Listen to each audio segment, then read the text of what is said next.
Hello everybody, NC Guppy here.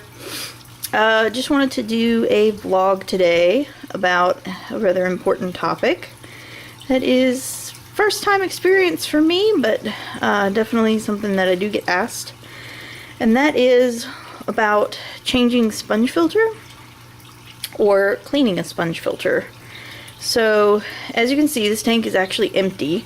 It's my quarantine tank, and it did have some mosaic guppies that I was quarantining in here, but unfortunately there were about 9 of them, and 9 fish in a 10-gallon was just, with the amount that I feed to try to save babies, it was a lot. So over the course of literally 3 weeks, the sponge filter got super nasty, and it's kind of hard to see. I did already do one water change on it. However, I have to do a second one, so I thought I'd do a vlog while I'm doing it.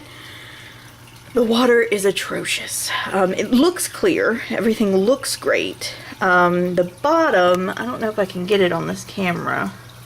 There's a good angle of it. The bottom is pretty dirty. It's been about 3 days since I've done a water change, which is actually a super long time for this tank. I've been doing daily water changes on it because I know it's overstocked. However, it has been about 3 days. So, and I already swooshed out some of the ick, but I accidentally touched the filter, which is kind of hard to see. You can't quite see how absolutely disgusting it is. But it is caked with brown. And it's just unfortunately too small of a filter for the amount of fish I had in here. And so it got really disgusting. And so today, what I'm going to do is, I'm going to do a quick another water change on this guy, because I want a lot of the water out. And also go over some things for overstocking, how I kind of manage overstocking. This is what happens when you don't. Even, like I said, just 3 days of the amount I feed with the overstocked has turned this tank, gunked up the filter, and the water, I can't even describe it to you how disgusting it smells. Like there's not even anything I can compare it to. Even though the water looks relatively clean, it smells absolutely horrible. And you can kind of see on the top here, there's like a film dredge. And you can also see snails are starting to evacuate. I have a couple of snails left that I haven't pulled yet. But they are starting to evacuate the water, which of course, one of the reasons why I really like snails, even pest snails, is they will act as an early warning sign if something is wrong with the water. Now I did test this water, and unfortunately after 3 days of no water change, the ammonia is about 1.5 in the tank. So I decided to just pull the guppies, go ahead and acclimate them to a new tank. They're going in a 55, and just go ahead and get them acclimated to their new tank. They've been in the quarantine tank actually about a month now, which normally I don't quarantine that long if they're not going with other fish, but I wanted to make sure that their new 55 got set up properly and was cycled properly. So they've been in here for about a month, and I've been trying to manage it, but I did, unfortunately, with had a birthday party and Mother's Day, it just kind of got out of hand because I didn't change it for 3 days or so. So, and again, I cannot describe the level of horrible smell. It's somewhere between like sewage and I don't even know what. Like it is very bad. In fact, my boyfriend walked in, he came in from the bedroom, walked in and was like, oh, what is that? And then ran and went back to the bedroom. So when I can't even begin to describe how badly this tank smells. So basically going to give it a super thorough clean. We're going to clean the sponge filter, and then I'll kind of come back and show you guys that. I already have a video on cycling, or how to clean your tank, so I'm not going to show you the part where I'm like suctioning the bottom and all that. We'll come back after we've done that, and I will show you a little bit more about the sponge filter, and we'll kind of go over the sponge filter, talk about it a little bit more too as well. Alright, we'll be back. Alright, so we're back. Just kind of still draining the tank. As I said before, this is the tank that I did the water change video on as well. And unfortunately, it just takes absolutely forever to drain this tank unless you do the cup method, which I'm getting ready to do the rest of. Once it gets this low though, it's just the gravity, because it's on the bottom, takes forever. So I've pretty much got everything pulled out of the bottom. There's still a little bit of some small stuff that I just couldn't get. But for the most part, everything's pulled out. So I'm going to go ahead, and I've set it up on a nice little feature there for you. I'm going to go ahead and get this out.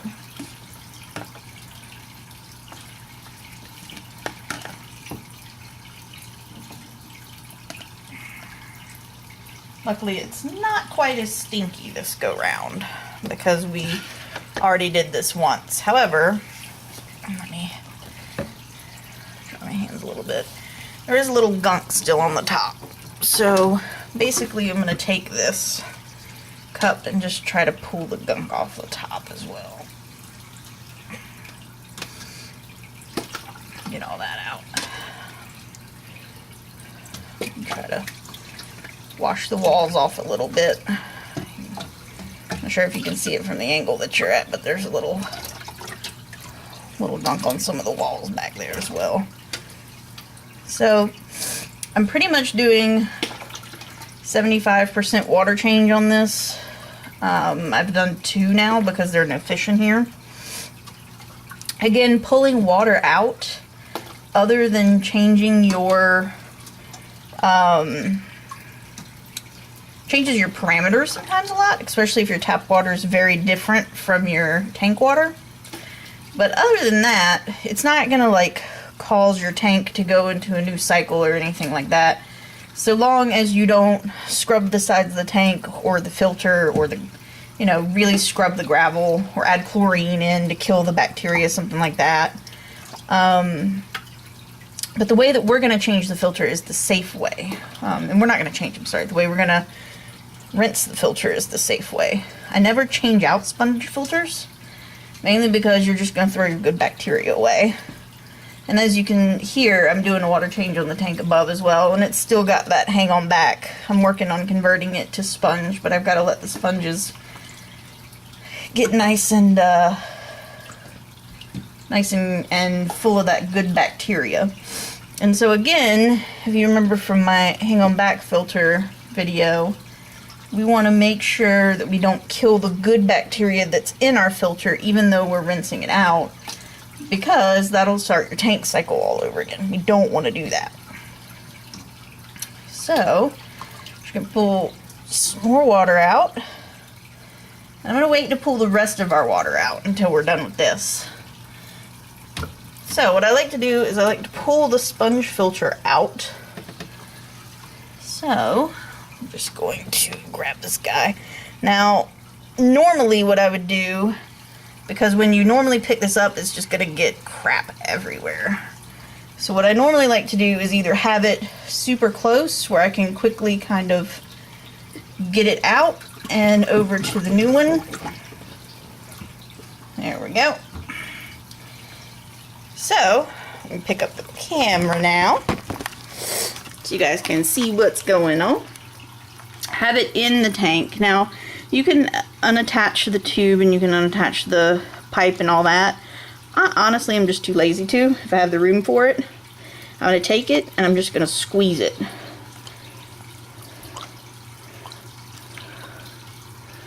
You can even squeeze it a little bit like that so it comes out the top.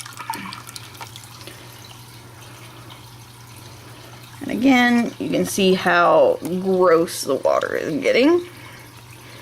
This one's fairly dirty. You can take it, of course, apart if you want and clean it. Me being one-handed, I'm not going to bother doing that this time. But I'm just going to squeeze, squeeze, squeeze, squeeze, squeeze, and try to get out. And don't really roughly squeeze, just kind of gently squeeze, as you can see I'm doing.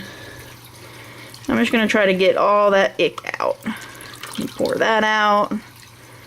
And again, we don't want it too exposed to air for too long, so don't really pull it out of the water too much, only when you're kind of doing it.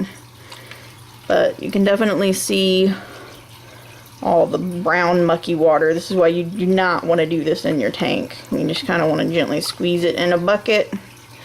And then I'm going to set you guys back down over here so you can see the tank again. And I'm going to do a final squeeze.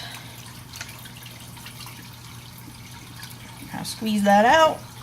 And then I'm going to just gently set it back in.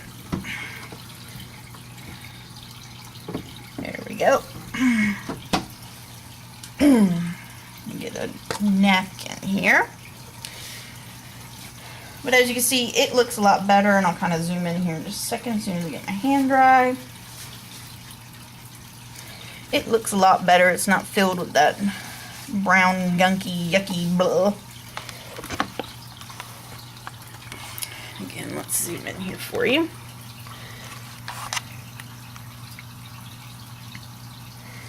You can definitely see there's still some junk floating around in the water, but it is black again. It's not brown anymore. So, what I'm going to do is just continue to kind of clean this tank up a bit. Obviously, I have turned the heater off. You don't want your heater exposed to air, so make sure if you do serious tank maintenance like this that you do have the heater off. I've also went ahead and turned off the pump too because I was gonna clean it, so I didn't want the pump running while I was cleaning it. I don't always turn the pump off, if I'm being honest, with the sponge filter, just because it's not gonna like burn the motor if the air pumps or anything like that, like you would burn a motor if it was pulling air on a hang-on back. So I'm just gonna take some more water out. And I'm probably going to end up doing one more water change on this because I'm going to fill it up and do the bottom again because it's still got some nasties on the bottom, I see. And unfortunately with this tank, it's much harder to clean than my other tanks because it's on the bottom. So unfortunately the suction just isn't there to like super suck it up fast. And by the time it gets so far down, it actually loses suction and won't do it anymore. So I kind of have to do multiple stages on this tank, which is why it's really only a quarantine tank, and I only use it when I have to because it is quite annoying to clean. But we're going to kind of let this settle, and I'm going to carry this bucket out, dump it out in my garden, and fill it back up.